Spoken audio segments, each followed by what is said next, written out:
very pleased to have Professor Korf address us in the 8th lecture in that series. And the thinking behind this is straightforward. It is to revive interest in an area which has suffered, like many other areas of scholarship in our country, suffered from neglect. And that is the broad field of agrarian studies. So the aim of this seminar series, in the absence of a large research program, is to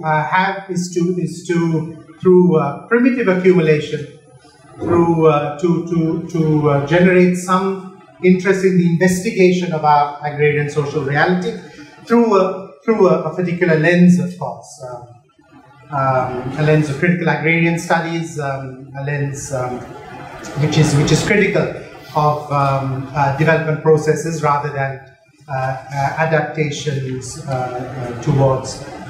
So we are glad to welcome you. So let me now welcome you to this talk where Professor Korf, this is his title, Peasant Politics and the War. Professor Korf is Professor of Political Geography, at the University of Zurich. And many of you know him personally, and I'm sure many know his work. So we are delighted to have you here with us, and we look forward to your talk. You have some slides, thank you. We like pictures. Following your talk, there will be ample opportunity for discussion and also for fellowship afterwards. So thank you all for being here.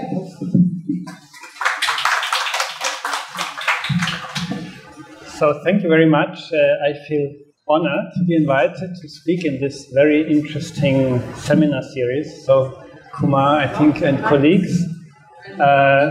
Can you hear me? Like this, okay. Maybe is it the volume or is it the... No, I hold it closer, yeah? Okay, so I repeat myself. So I would like to thank you for the invitation. I feel it's a great honor to be invited to this really great lecture series and seminar series on critical agrarian studies. So thank you for providing that platform also to start some new discussions. Also, maybe it's interesting that I'm already the second Swiss geographer to talk at this venue. That with Urs Geiser, my old friend from Zurich, who's, I think, even did the first... Indeed, he inaugurated the... Yes, and he has a long history with Sri Lanka as well. He was there already in the 70s. So I don't have that long history. I only started in 99. So Ranil is a good acquaintance of my time in Sri Lanka. Maybe... First, I have to say that I have probably to disappoint you a bit, because my talk will not necessarily be about critical agrarian studies and Marxist approaches. So you gave me a headache when I thought, what should I talk about? But I thought I put in the term peasant politics, and I deliberately put it in quotation marks. So maybe you're wondering why peasant politics, and you might also wondering why again the war. So I want to say 2 words on that before I start. So, I mean, from my background, I'm a political geographer and not a political economist. So I'm not so much looking at accumulation. It's not good. I'm not so much looking at accumulation processes in the Marxist tradition, but what I find interesting in agrarian relations is to look at politics, because I think in agrarian relations you can see a lot of politics. So what I was saying is that I'm a political geographer. I'm not so much interested in the core themes of critical agrarian studies, of political economy, Marxist approaches, but what I find interesting in my research is to look at agrarian relations as a tool to understand politics better. And that is what I want to talk about, and that's where I also use the term peasant politics as an entry point. And then you might also wonder, maybe you are tired of always talking about the war. The war is over for 15 years, and maybe for some people they are tired of always be reminded of the war. Others might think we still have to talk much more about it because we are just at the start of really discussing what the war meant. For me, for this talk, I went back to my old notebooks for my PhD research that was mainly taking place between 2000 and 2003 to think again, what did it mean, what did politics mean in an area where the war was ongoing? And from that, to think about politics beyond antagonisms. So what I want to show you today is that there was a space for some politics that was non-antagonistic during the war, and that should also give us maybe hope. Even today, politics is often very antagonistic in Sri Lanka, that there's always a space outside of that antagonism. Okay, so that's my main aim of this talk. So by looking into agrarian relations and politics around agrarian relations during the war, I hope to retrieve, well, some vision of another politics. Of course,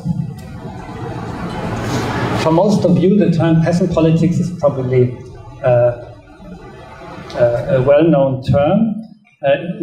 I think it has a very specific connotation in Sri Lanka. Because I think outside of Sri Lanka, if you look at South Asia, people might think about peasant politics like agrarian movements, peasant uprisings. Think about India, no? Peasants occupying the streets and demanding successfully their rights.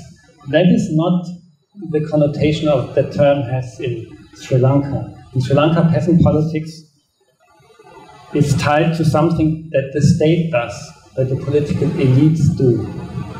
And of course, it's tied to the influential work of Mick Moore, who framed it to describe a particular rural policy dispositif in post-independent Sri Lanka. So in particular, Moore was concerned with the question why rural smallholders in Sri Lanka, despite of their potential, their significant electoral power, did not manage, that was his argument, to bring demands for higher output prices on the policy agenda.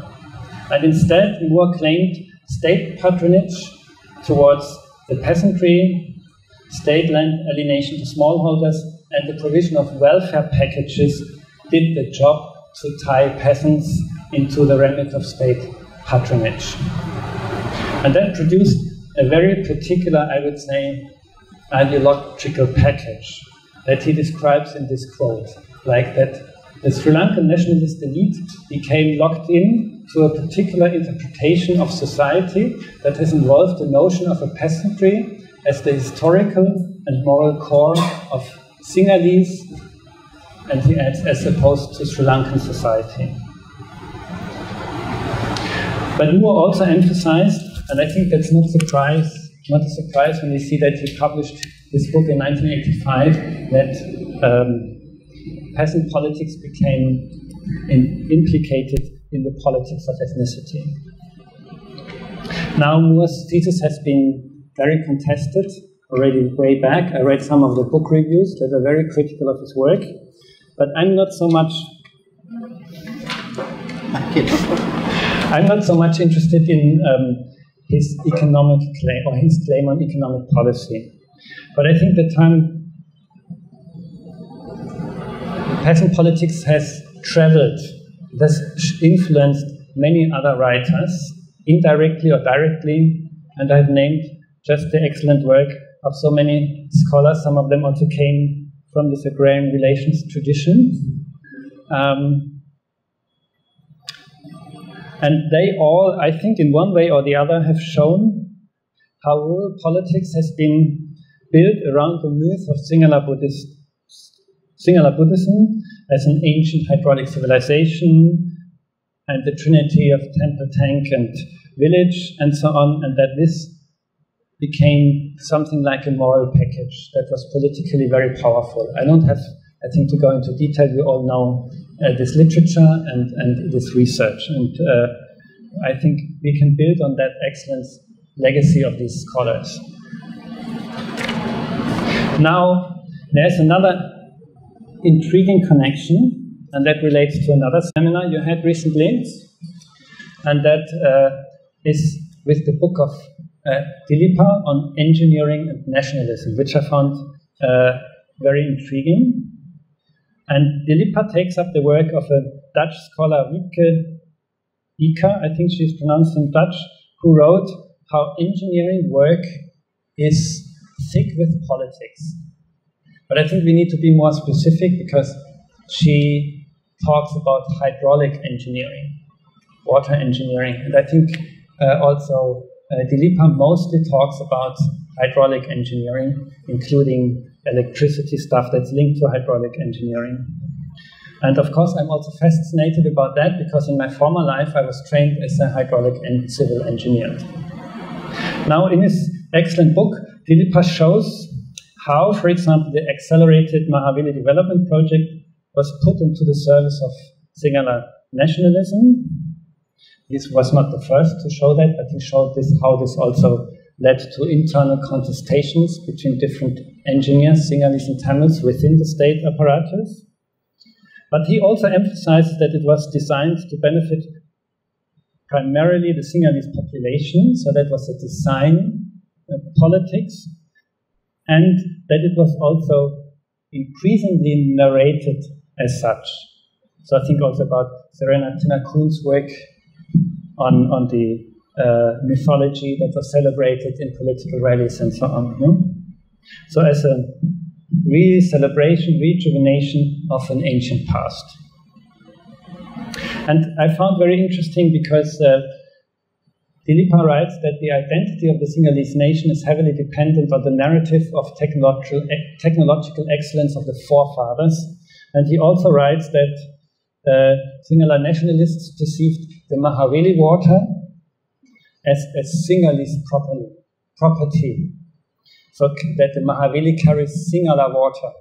So that there was no point to divert water to the Tamil north.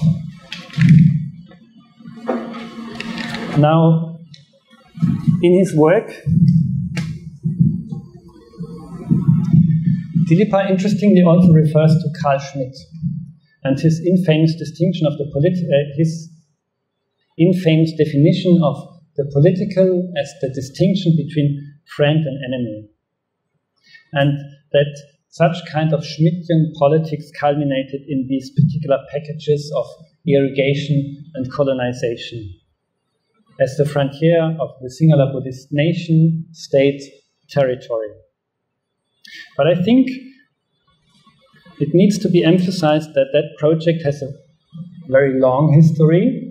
It's easy always to put the blame on Jaya Jayawardene, but it goes back much longer to colonial times and late colonial times, and especially also the first Prime Minister of Sri Lanka was excited about these particular irrigation schemes and to rejuvenate the dry zone.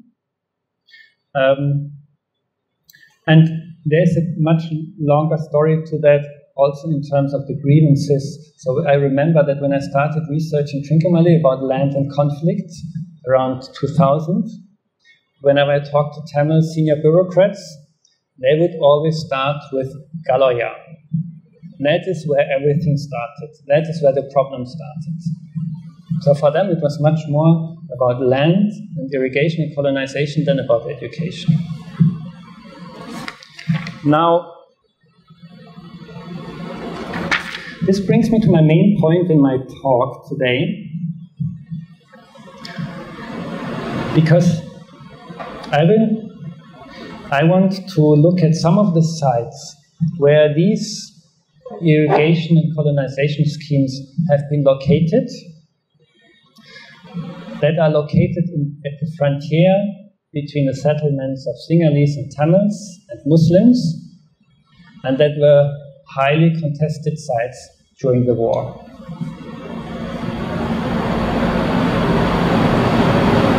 So, for example, if you look at Weli Oya in the north, that is where also the military borderline was. And some of the most brutal atrocities have taken place in those localities. But there are other sites as well, for example, in Trincomalee, where I did my research, where on a smaller scale there were also a lot of tensions and violence involved around these irrigation schemes. And I leave out in this talk Galoya, because I think both Geyser and Shaula and Hasbullah, they have done excellent work there, and I think they have partly presented that already in this venue. Now, my interest in this talk was really to go back and think again what happened to these frontier locations during the war. And I look at two cases. One is Weli Oya, and the other one is Allai Extension Scheme. And I do so because this allows me to show that politics can take very different forms.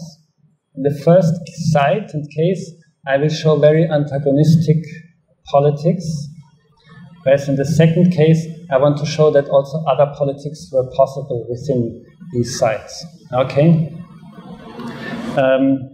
And another point I want to make is very important, that a lot of work has been put into the planning and design stage of engineering. So why were these projects designed in a particular way? What controversies were there in the planning stage? But engineering is not only designing, engineering is also operating schemes. And very little has been thought about what did it mean to operate such a scheme during the war.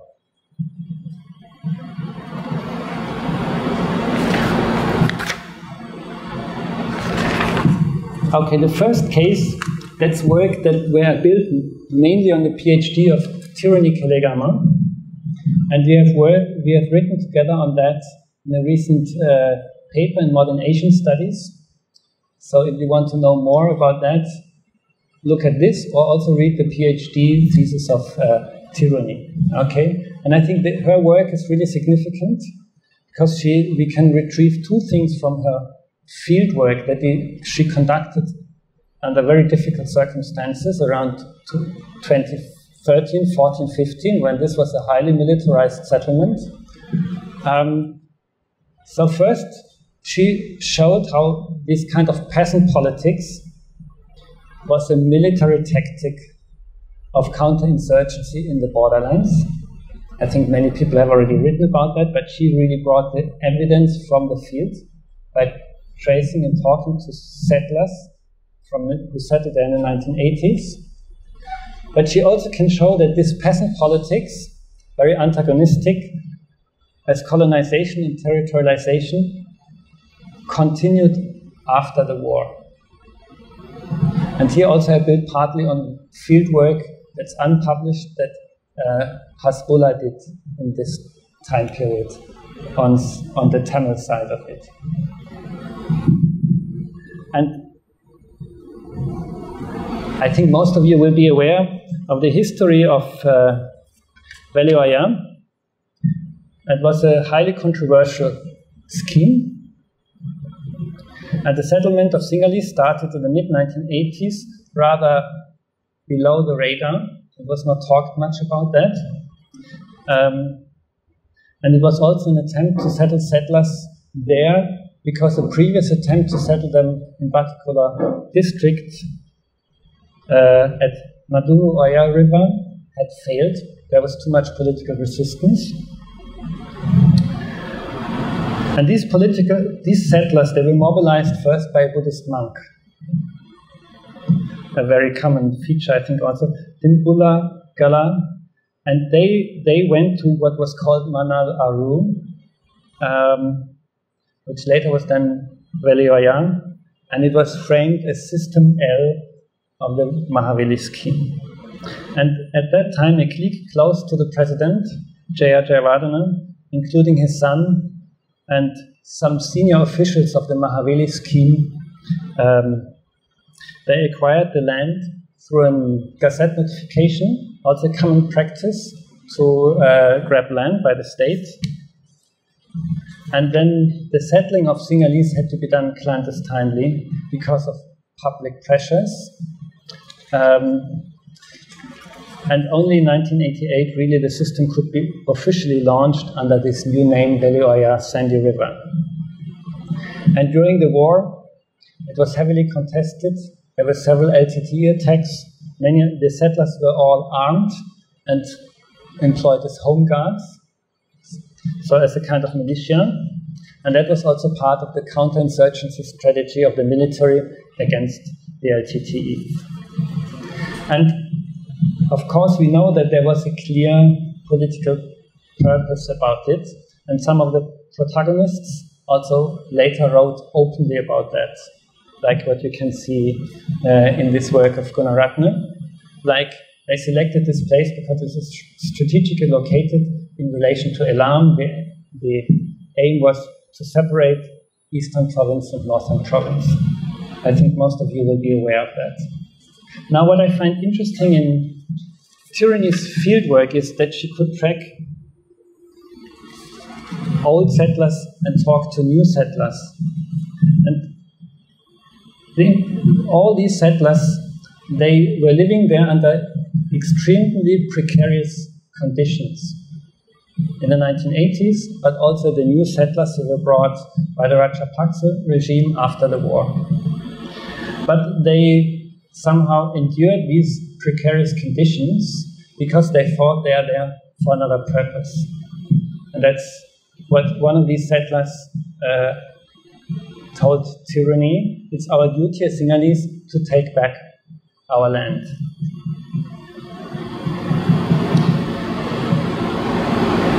And imagine these earlier settlers, they had to face LTT attacks. They lived a very precarious life, but still a significant number, we don't know how many really stayed on, but a significant number stayed on, and she also talked to some of them who endured throughout the war in that particular condition. And the interesting thing is, because Tyranny was a Sinhalese, military officials also thought we can openly talk to her, and they readily admitted that this is a plan they had. So we have a long-term plan here. With the war finished, we have to make the Sinhala man the most present in all parts of the country. That's what one of the military officials told Tyranny. And that view was also shared by high officials in the Mahavili office. So if you want to know more, you can read in the paper or also in her PhD. Now, of course, that has implications. And we know that some of those sites bordering Weli Oya, like Tenamaravadi, have been the sites of huge atrocity that has been documented by the University Teachers of Human Rights in the 1980s. But it also has caused a lot of problems in the politics of return.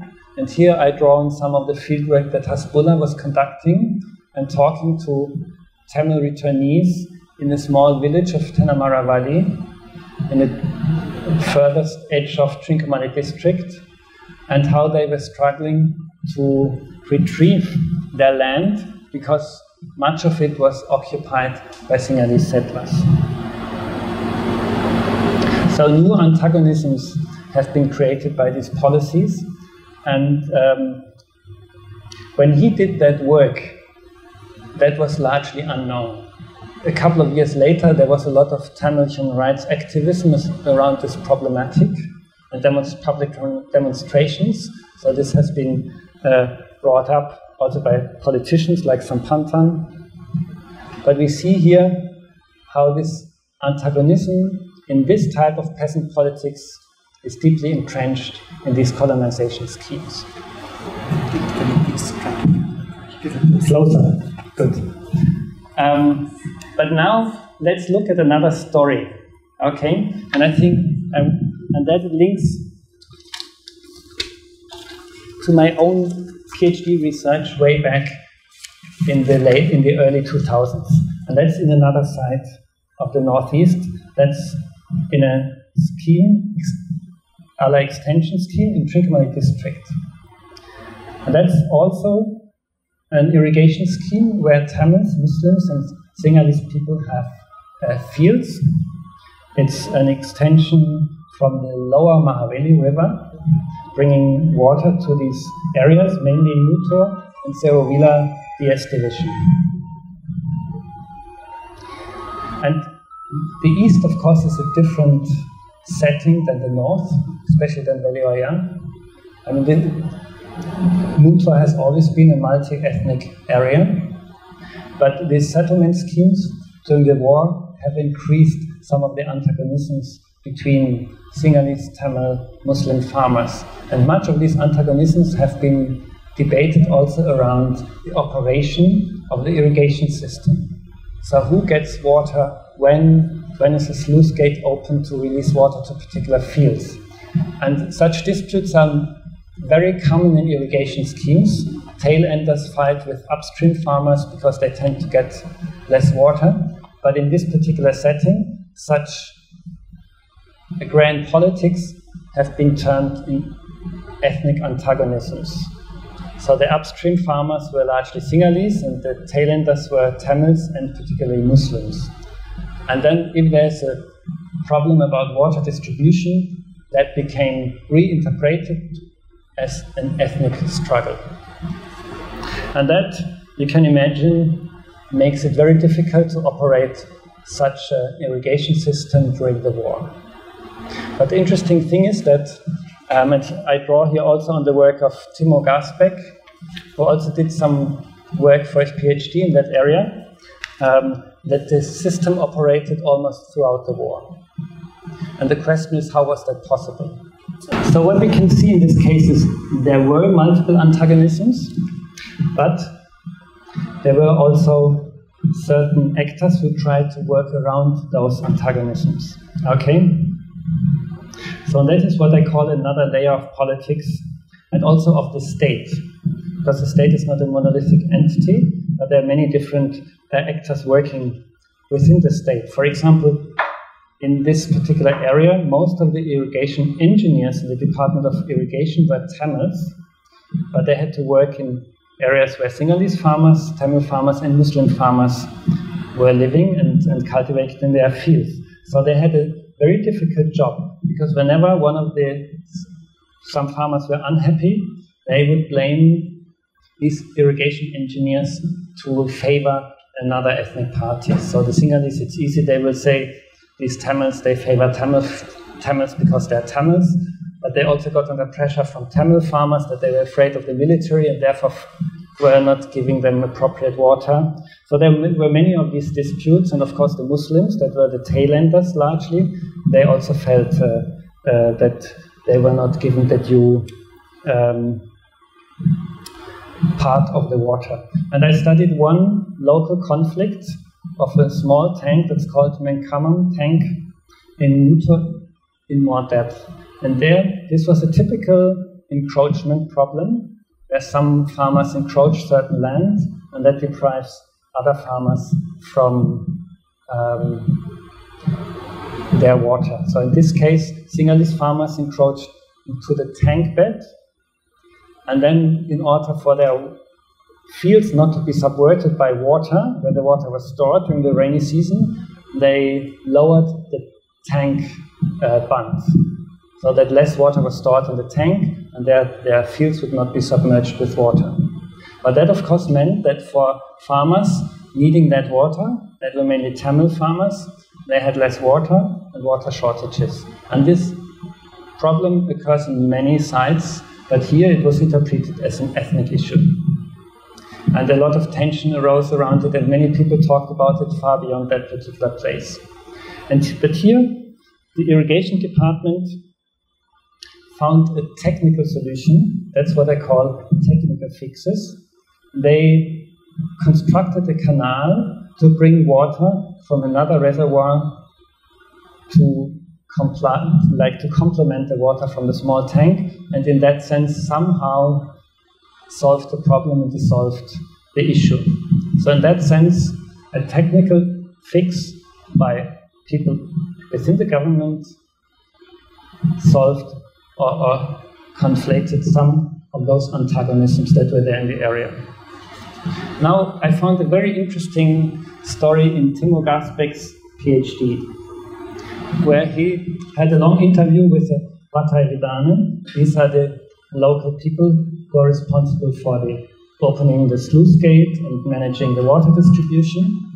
So this was a Tamil Vatai Vidane working in Muttur area, and he said, he told about stories which are very common. So if a channel was blocked by one party, the DO, government official, would call a meeting of the Vatai Vidane in the area, and because it was a confidential meeting, we could talk about the problem. He said, I know all of the Vatai Vidane for a long time already, and we had good relations before the war. And because nobody else was present at that meeting, we could safely interact and come to agreements with our fellow colleagues.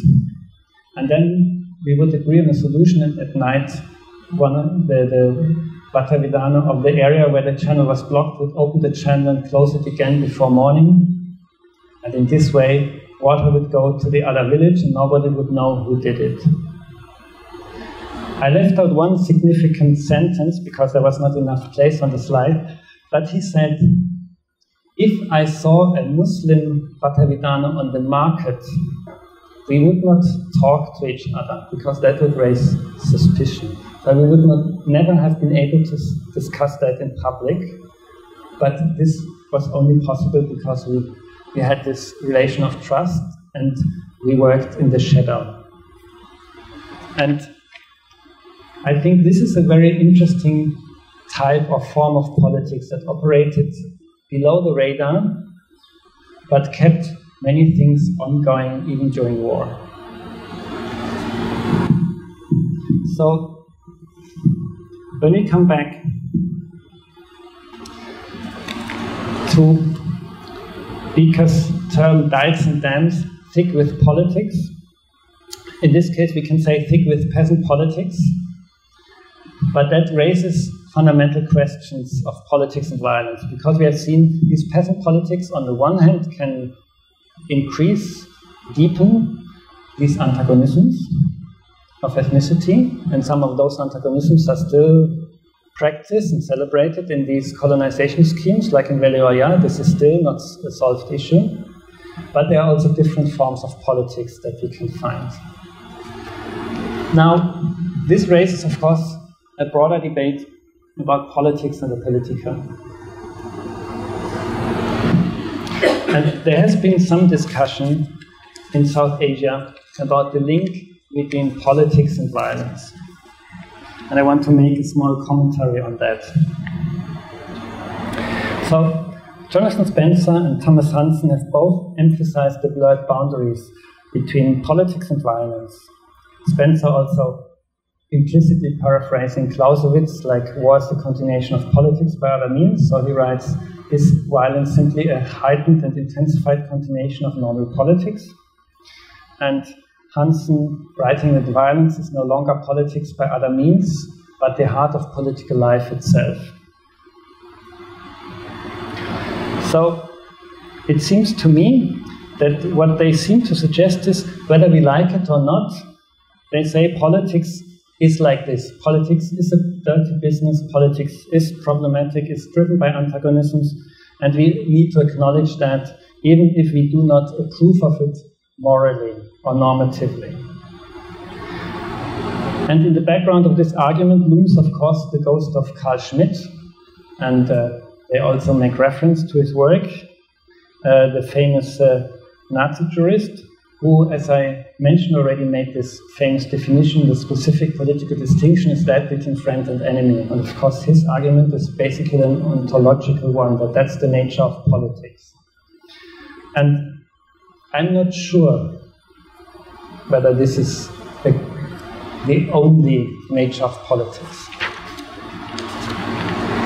So there have been alternative conceptions, maybe very schematically, of course. We have Hannah Arendt, who had the conception of politics as bringing people together, as associative rather than dissociative. Wherever main she didn't write women at that time, but we should add that probably, are together in the manner of speech and action. That's where politics happens, she writes. And then we could think about Judith Butler and her performative theory of assembly. And this might all remind us about Agrarian or the Arab Spring. But I think that's not what resonates with what we have observed in Allai Extension Scheme. That's still another type of politics.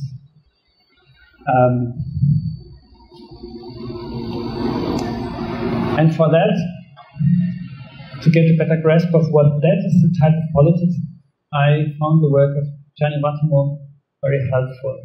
So he has used the term weak thought. I've paraphrased it as weak politics. So what he was arguing, also against people like Carl Schmitt implicitly, he didn't engage explicitly with him, he looked at an ontology that doesn't emphasize metaphysics or ideology or identity, but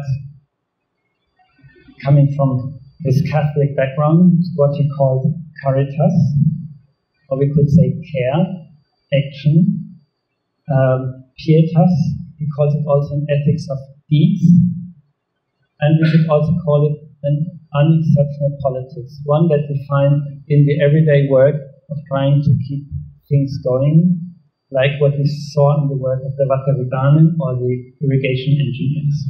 And that's a very different idea of politics than the one that Carl Schmitt defined, also when he defined sovereignty in terms of exception, and emphasized that the political is the exceptional, and this is where power culminates. So I think this work of these people who kept the irrigation scheme going tells us something about other practices that are also very political. To close my talk, what I think what Allai Extension Scheme, what the work of these irrigation engineers, of these Vatavidane,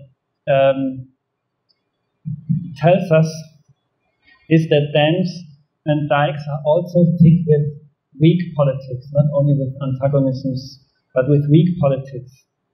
And I'm sure there were and have been and still are many other sites where such weak politics are practiced in Sri Lanka that make life possible during crisis, during war, and I think we should pay more attention to these registers, these forms of politics, rather than always looking at the antagonisms.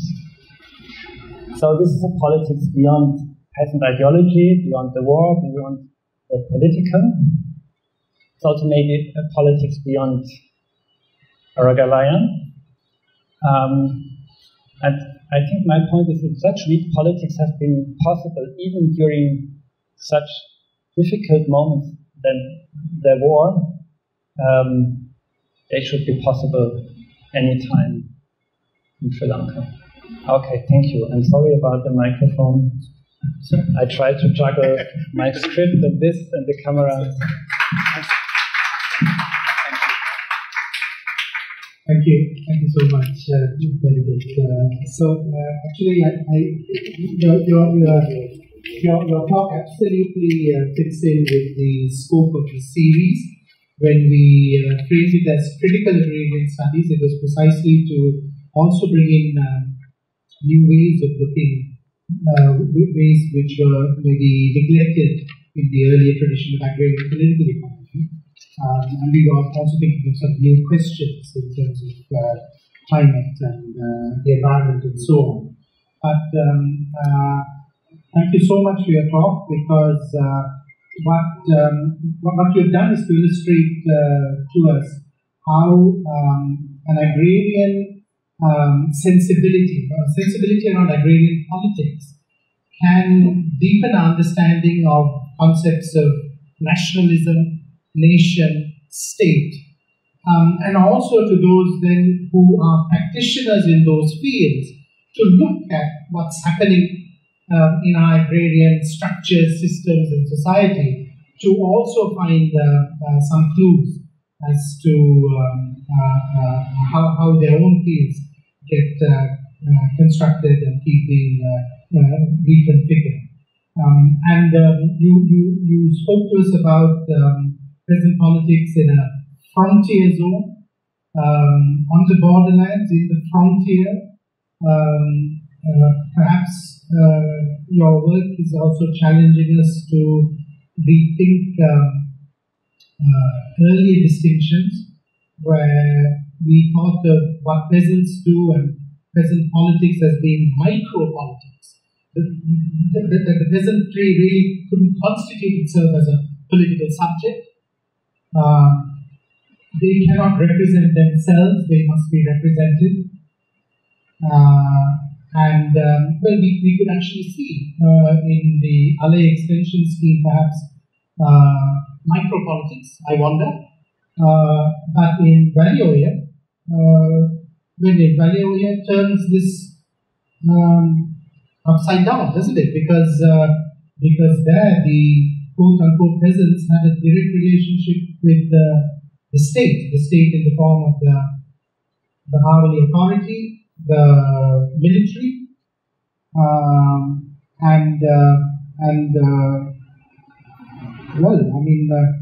from Piruni Kaligama's work, were invoking Mahindra as if they were his political agents, executing his larger ambition or plan. So yes, in the frontier, to borrow from Clem and Kaligama, soldiers start farming, farmers start soldiering. So thank you for making all that light to us.